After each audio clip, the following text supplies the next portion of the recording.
Hello everyone, स्वागत है आप सभी का हमारे चैनल स्टडी विद आलोक में। और फ्रेंड्स, आज हम डिस्कस करेंगे टीचिंग एप्टीट्यूड के क्वेश्चन जो कि 2017 में जो एग्जामिनेशन हुआ था उसमें जो क्वेश्चन आए हुए थे उसको आज यहाँ पे हम लोग सॉल्व करेंगे। एक निरंतरता बनी हुई है 2012 से लेकर के, और लगातार ये चल रहा है टीचिंग एप्टीट्यूड का एक सिलसिला।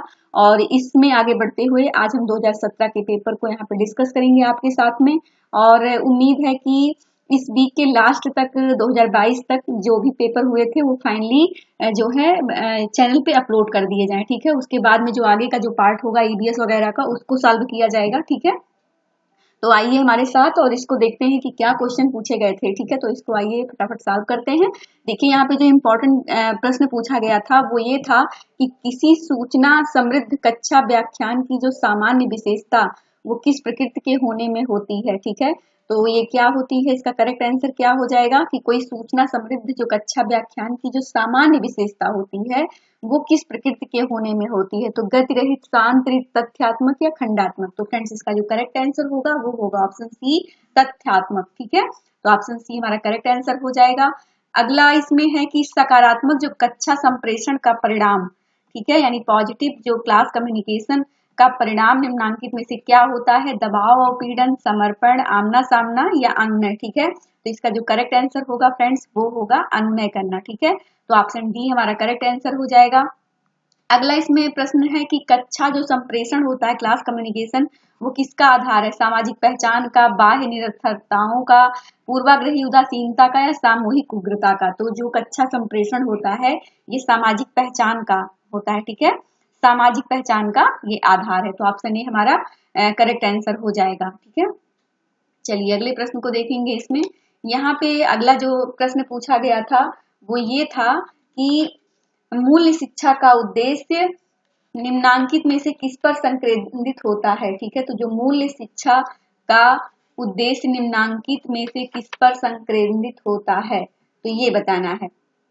तो इसमें जो ऑप्शन है कि समाज में व्याप्त सांस्कृतिक प्रथाओं से, किसी सामाजिक समूह द्वारा निर्धारित आचरण के मानकों से, मानवीय मूल्यों के प्रति संवेदना से, धार्मिक तथा नैतिक व्यवहार तथा अनुदेशन से। ठीक है, तो इसका जो करेक्ट आंसर होगा फ्रेंड्स वो होगा सी, मानवीय मूल्यों के प्रति संवेदना से। ठीक है, यानी जो मूल्य शिक्षा का उद्देश्य है वो किस पर केंद्रित है, मानवीय मूल्यों के प्रति संवेदना से। ठीक है, तो ऑप्शन सी हमारा राइट आंसर हो जाएगा। अगला इसमें है कि अधिगम एक जीवन पर्यंत प्रक्रिया है और अधिगम के उपयोगी होने के लिए इसे जीवन प्रक्रमों से जोड़ा जाना चाहिए। तो ये क्या होगा, इसका जो करेक्ट आंसर होगा फ्रेंड्स वो हो जाएगा ऑप्शन बी, यानी बातें दोनों सही हैं लेकिन व्याख्या सही नहीं है, क्योंकि अधिगम क्या है, जीवन पर्यंत चलने वाली प्रक्रिया है, क्योंकि हम कुछ ना कुछ सीखते ही रहते हैं। ठीक है, और अधिगम के उपयोगी होने के लिए इसे जीवन प्रक्रमों से जोड़ा जाना चाहिए। तो ये थोड़ा सा बात इसमें सही नहीं है, तो इसलिए बातें तो दोनों सही है लेकिन इसकी व्याख्या क्या है वो सही नहीं है। तो ऑप्शन बी हमारा राइट आंसर हो जाएगा। अगला क्वेश्चन पूछा गया था कि शिक्षण की प्रभावकारिता का निर्णय निम्नांकित में से किस रूप में किया जाना चाहिए। तो जो शिक्षण की प्रभावकारिता का जो निर्णय है वो निम्नांकित में से किस रूप में किया जाना चाहिए। तो इसका जो करेक्ट आंसर होगा वो होगा छात्रों के अधिगम परिणामों के आधार पर। ठीक है, यानी छात्रों के जो अधिगम परिणाम है उसके अकॉर्डिंग पे ये क्या होगा, ये चयनित किया जाएगा, निर्णय लिया जाएगा। तो ऑप्शन सी हमारा करेक्ट आंसर हो जाएगा।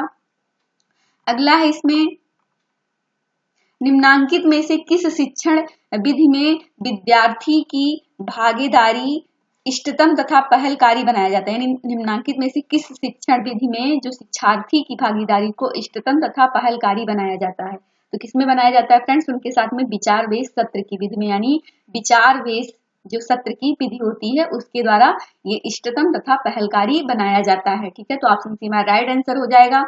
अगला इसमें है कि शिक्षण प्रभावकारिता को प्रभावित करने वाला एक सर्वाधिक शक्तिशाली कारक किससे संबंधित है। ठीक है, तो जो शिक्षण की प्रभावकारिता है उसको जो प्रभावित करने वाला एक महत्वपूर्ण शक्तिशाली कारक है वो किससे संबंधित है फ्रेंड्स, वो है शैक्षणिक व्यवस्था से। किससे, शैक्षणिक व्यवस्था से। देश की सामाजिक व्यवस्था, समाज की आर्थिक स्थिति, विद्यमान राजनीतिक व्यवस्था, लेकिन ये सब नहीं, किससे है, शैक्षणिक व्यवस्था से है। ठीक है, चलिए अगले प्रश्न को देखेंगे कि यहाँ पे प्रश्न पूछा गया है कि जो निर्माणात्मक मूल्यांकन अधिगम की गति को त्वरित बनाता है। ठीक है, क्या बनाता है, त्वरित बनाता है। तो बिल्कुल सही बात है।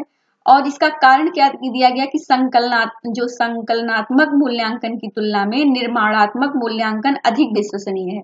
तो बातें तो दोनों सही है, ठीक है, ए और आर दोनों सही है, लेकिन जो व्याख्या है वो सही नहीं है। तो ऑप्शन बी हमारा करेक्ट आंसर हो जाएगा। चलिए अगले प्रश्न को देखेंगे। यहाँ पे पूछा गया है कि शिक्षण अधिगम संबंधों के संदर्भ में निम्नांकित कथनों के समुच्चय में से कौन सा स्वीकार्य कथन है, अपना उत्तर दर्शाने के लिए कूट का चयन करें। तो कूट के द्वारा यहाँ पे प्रश्न को बताना है, कूट भी दिया गया है इसमें। देखिए पूछा गया है, यहाँ पे ऑप्शन दिए हैं कि जब छात्र किसी परीक्षा में असफल होते हैं तो वह शिक्षक है जो असफल होता है, यानी जब कोई छात्र परीक्षा में असफल होता है तो वह शिक्षक है जो असफल होता है, ठीक है। प्रत्येक शिक्षण का उद्देश्य अधिगम सुनिश्चित करना होता है, और उसके बाद में क्या है, अधिगम के बिना शिक्षण हो सकता है, ये है। उसके बाद में शिक्षण के बिना कोई अधिगम नहीं हो सकता। उसके बाद में क्या है कि कोई शिक्षक शिक्षण करता है किंतु वह सीखता भी है, तो ये भी है। वास्तविक अधिगम का अभिप्राय कंठस्थ किए जाने वाला अधिगम है, तो एक ये है। तो इसमें क्या जो है सही कथन कौन सा है, स्वीकार्य कथन, वो बताना है। तो फ्रेंड्स इसका जो करेक्ट आंसर होगा वो होगा आपका ऑप्शन ए, ठीक है। क्या हो जाएगा, ऑप्शन ए, यानी सेकेंड वाला इसमें हो जाएगा कि प्रत्येक शिक्षण का उद्देश्य अधिगम सुनिश्चित करना होता है, फिर अधिगम के बिना भी शिक्षण हो सकता है, ये भी है। और उसके बाद में फिर आपका ये फोर्थ वाला हो जाएगा, ठीक है, कि शिक्षण के बिना कोई अधिगम नहीं हो सकता, ये हो जाएगा। और फिर लास्ट का कि कोई शिक्षक शिक्षण करता है किंतु वह सीखता भी है, तो बिल्कुल सही बात है, ठीक है, क्योंकि जब कोई शिक्षक है वह शिक्षण कर रहा है तो वह भी तो सीख रहा है, ठीक है।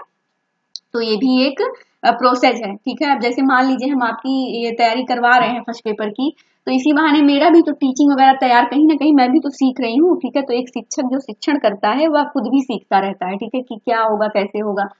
जब ये नेट का जो पेपर था, हमने बताया था ना प्रीवियस ईयर पेपर वाला सब्जेक्ट वाला, कि मेरा 2-3 क्वेश्चन से नहीं हो रहा था, तो फिर लास्ट में क्या हुआ, हमने कहा कि नहीं प्रीवियस ईयर पेपर को पढ़ते हैं, तो फिर हमने उसको सॉल्व भी कराया, तो उसी बहाने वो चीजें लर्न हो गई। तो उसी बहाने क्या होता है, आदमी खुद भी, शिक्षक भी सीखता है, ठीक है, उस चीज को। तो ये भी हो गया, तो ऑप्शन ए क्या हो जाएगा, करेक्ट आंसर हो जाएगा। चलिए ये तो आपका हो गया। अब ये नवंबर वाला पेपर है, इसको, ये जनवरी का पेपर था आपका 2017 का, और ये अब हम नवंबर वाले पेपर को 2017 के सॉल्व करेंगे, ठीक है। तो देखिए यहाँ पे क्वेश्चन पूछा गया कि कक्षा में जो संवाद है अनिवार्य रूप से होना चाहिए, तो कैसा होना चाहिए, अमूर्त, गैर विवरणात्मक, काल्पनिक, तदानुभूतिक। तो फ्रेंड्स ये क्या होता है, तदानुभूतिक, ठीक है। तो ऑप्शन डी हमारा करेक्ट आंसर हो जाएगा। अगला इसमें प्रश्न है कि किसी कक्षा में स्थानिक श्रव्य पुनः प्रस्तुत की वजह से विद्यार्थियों को निम्नलिखित में से क्या घट सकता है, ठीक है। तो क्या घट जाएगा इसमें, ये बताना। बोध में संज्ञानात्मक जो भार है वो घट जाता है, ठीक है, कक्षा में। तो ऑप्शन सी हमारा करेक्ट आंसर हो जाएगा। अगला प्रश्न है इसमें कि किसी कक्षा में संवाद ग्रहण की संभाव्यता को निम्नलिखित में से किससे बढ़ाया जा सकता है। तो कोई जैसे क्लास है उसमें जो संवाद ग्रहण की संभाव्यता जो होती है वो निम्नलिखित में से किससे बढ़ाया जा सकता है। तो सूचना भार में वृद्धि करके, उच्च डेसिबल के श्रव्य उपकरणों के प्रयोग करके, या दृष्टिकोण स्थापित करके, या विद्यार्थियों की जो अनभिज्ञता है उसको उजागर करके। तो फ्रेंड्स किसके द्वारा ये किया जाएगा, तो ये हो जाएगा आपका एक दृष्टिकोण जो है, ठीक है, ये स्थापित करके जो है क्या होगा कि जो संवाद ग्रहण की संभाव्यता होती है उसे क्लास में बढ़ाया जा सकता है, ठीक है।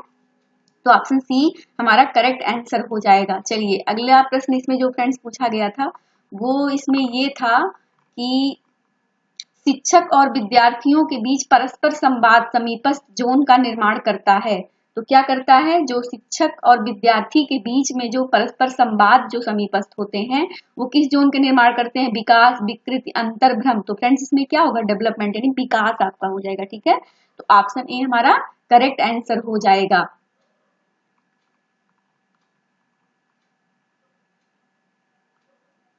अगला इसमें जो प्रश्न पूछा गया था कि निम्नलिखित में से कौन प्रभावी शिक्षण में प्रमुख व्यवहार है, ठीक है। तो प्रभावी जो शिक्षण है उसमें जो प्रमुख व्यवहार है वो क्या है वो बताना है, ठीक है।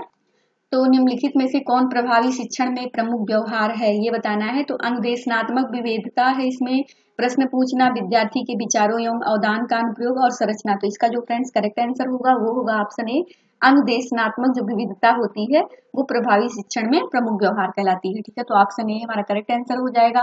अगला है इसमें कूट के द्वारा प्रश्न को इसमें करना है कि विद्यार्थी के उन अभिलक्षणों को चिन्हित करें जो शिक्षण अधिगम प्रणाली को प्रभावी बनाने में सहायक हैं।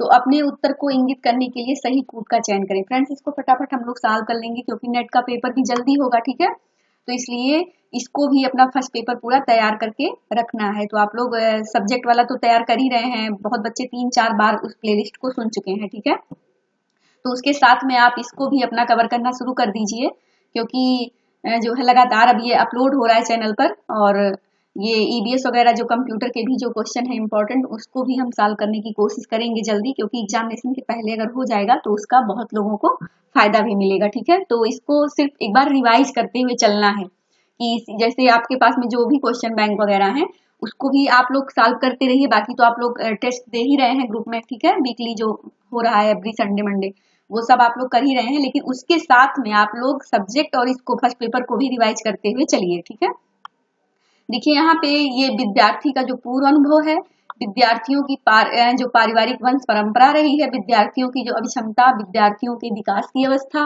विद्यार्थियों की खाने की आदतें और उनकी शौक, विद्यार्थियों की धार्मिक संबद्धता। तो इसमें फ्रेंड्स क्या क्या हो जाएगा, तो इसका जो करेक्ट आंसर है वो है ऑप्शन सी यानी कि ए में क्या है, विद्यार्थियों का पूर्व अनुभव। तो ये क्वेश्चन देखिए घुमा के पूछा गया है, ये सब जो इसके पहले जो पेपर आए थे टीचिंग के उसमें हमने बताया था आपको कि विद्यार्थी के उन अभिलक्षणों को चिन्हित करें जो शिक्षण अभिगम प्रणाली को प्रभावी बनाने में सहायक है। तो ऐसे ही क्वेश्चन घुमा घुमा के पूछते हैं। ठीक है, तो विद्यार्थी का पूर्व अनुभव यानी अब जैसे आप नेट का पेपर देने जा रहे हैं तो आपने इसके पहले पीजी किया हुआ था। ठीक है, तो जब पीजी किया हुआ था तो उसमें भी तो अपना सब्जेक्ट वगैरह पढ़ा था, तो उसका भी तो पूर्व अनुभव आपके पास में रहता है। ठीक है, तो ये पूर्व अनुभव प्रभावी बनाने में सहायक होता है। फिर उसके बाद में सी वाला यानी विद्यार्थी की जो अभिक्षमता होती है। ठीक है, अब यहाँ पे वंश परंपरा का थोड़ी ना स्टूडेंट के कोई मतलब है। ठीक है, तो विद्यार्थियों की जो अभिक्षमता है, ठीक है, उसके बाद में विद्यार्थी के जो विकास की अवस्था, उसका जो डेवलपमेंट है। ठीक है, और इसमें जो खाने पीने की आदतों का कोई मतलब नहीं, विद्यार्थियों की जो धार्मिक संबद्धता है इससे हमारा कोई मतलब नहीं है। तो सी वाला क्या हो जाएगा, करेक्ट आंसर हो जाएगा। ऐसे लगता है कि बहुत कठिन है, इतना बड़ा बना, लेकिन जब उसको आप समझेंगे अच्छे से तो देखिए वो तुरंत क्वेश्चन सही हो जा रहा है। ठीक है, अगले प्रश्न को देखेंगे कि निम्नलिखित कथनों के समुच्चय में से कौन सा शिक्षण और अधिगम के प्रकृति एवं उद्देश्य को सर्वोत्तम रूप से प्रस्तुत करता है। तो इसमें भी कूट के द्वारा प्रश्न को सही करना है। ठीक है, कौन करता है, तो ये देखिए यहाँ पे शिक्षण विक्रय के समान है और अधिगम खरीदारी के जैसा है। फिर अगला है कि शिक्षण सामाजिक कृत्य है जबकि अधिगम क्या है, व्यक्तिगत कृत्य है। और फिर सी पे दिया गया है कि शिक्षण में अधिगम निहित है जबकि अधिगम शिक्षण को समाहित नहीं करता। फिर उसके बाद में जो डी है, शिक्षण एक प्रकार का ज्ञान का अंतरण है जबकि अधिगम इसे प्राप्त करने जैसा होता है। ठीक है, फिर लास्ट वाला है कि शिक्षण एक अंतः क्रिया है और प्रकृति में त्रिपदी है जबकि अधिगम एक विषय के अंतर्गत सक्रिय कार्य है। तो इसमें क्या क्या सही होगा फ्रेंड्स, इसका जो करेक्ट आंसर होगा वो होगा आपका ऑप्शन डी।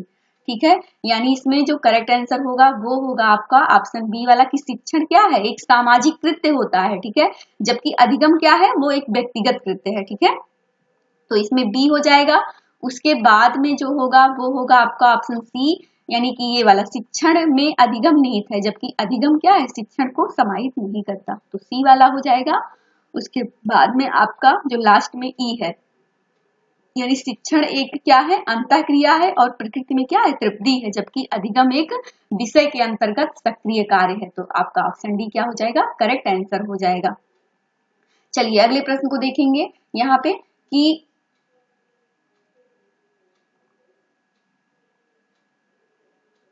जो सभी शिक्षण में अधिगम निहित होता है। ठीक है, तो ये वाला जो ऊपर के जो दो क्वेश्चन थे ये रिसर्च के थे। रिसर्च को फ्रेंड्स हम बाद में करवाएंगे, रिसर्च का पूरा पार्ट एक साथ चलेगा। ठीक है, तो अभी हम यहाँ पे सिर्फ टीचिंग को डेडिकेट कर रहे हैं ताकि आपका टीचिंग फाइनली कंप्लीट हो जाए। ठीक है, तो यहाँ पे देखिए अभी कथन दिया है कि सभी शिक्षण में अधिगम निहित होता है। कारण उसका दिया है कि अधिगम को उपयोगी अधिगम को उपयोगी होने के लिए उसे आवश्यक रूप से शिक्षण में व्युत्पन्न होना चाहिए। ठीक है, क्या होना चाहिए? अधिगम को उपयोगी होने के लिए उसे आवश्यक रूप से शिक्षण में व्युत्पन्न होना चाहिए। तो इसका जो करेक्ट आंसर होगा वो होगा आपका ऑप्शन बी, यानी ए गलत है लेकिन आर सही है। ठीक है, जो सभी शिक्षण में अधिगम निहित नहीं होता। ठीक है, और लेकिन जो कारण है वो सही है, यानी अधिगम को उपयोगी होने के लिए उसे आवश्यक रूप से शिक्षण में व्युत्पन्न होना चाहिए। तो ये आपका सही हो जाएगा, लेकिन जो ए है वो गलत है। तो ऑप्शन बी हमारा करेक्ट आंसर हो जाएगा। अगला इसमें है लास्ट क्वेश्चन जो टीचिंग का, वो ये है फ्रेंड्स कि संकलनात्मक परीक्षणों के आधार पर एक शिक्षक जो अपने विद्यार्थियों के निष्पादन व्यवहार को उसमें अभिव्यक्त सुस्थित जीवन शैली के संदर्भ में व्याख्यायित करता है, इसे क्या कहा जाएगा? ठीक है, तो जो संकलनात्मक परीक्षणों के आधार पर एक शिक्षक अपने विद्यार्थियों को निष्पादन व्यवहार को उसमें अभिव्यक्त सुव्यवस्थित जीवन शैली के संदर्भ में व्याख्यायित करता है, इसे क्या कहा जाएगा? तो इसे फ्रेंड्स मानक संदर्भित परीक्षण, निष्कर्ष संदर्भित परीक्षण, निर्माणात्मक परीक्षण और सतत एवं व्यापक मूल्यांकन परीक्षण। ठीक है, तो इसमें क्या हो जाएगा? ये हो जाएगा आपका मानक संदर्भित परीक्षण। ठीक है, तो ऑप्शन ए हमारा करेक्ट आंसर हो जाएगा। आज फ्रेंड्स प्रॉमिस डे भी है। ठीक है, तो आप लोग भी खुद से प्रॉमिस कर सकते हैं कि पढ़ाई अपनी खूब बढ़िया से करेंगे, अच्छे से जितने पेपर वगैरह हैं उनको सॉल्व कर लेंगे। तो एक प्रॉमिस करने की जरूरत है खुद से। ठीक है, तो आप लोग भी एक प्रॉमिस कीजिए कि जो पेपर वगैरह जो हो रहे हैं उनको देखिए, सॉल्व करिए, जो भी आपके पास में बुकें वगैरह हैं, नोट्स हैं, उनको पढ़ना स्टार्ट कर दीजिए। ठीक है, इसका सबका आप लोगों को लाभ मिलेगा। ठीक है, ढेर सारी शुभकामनाएं आप सभी को और धन्यवाद।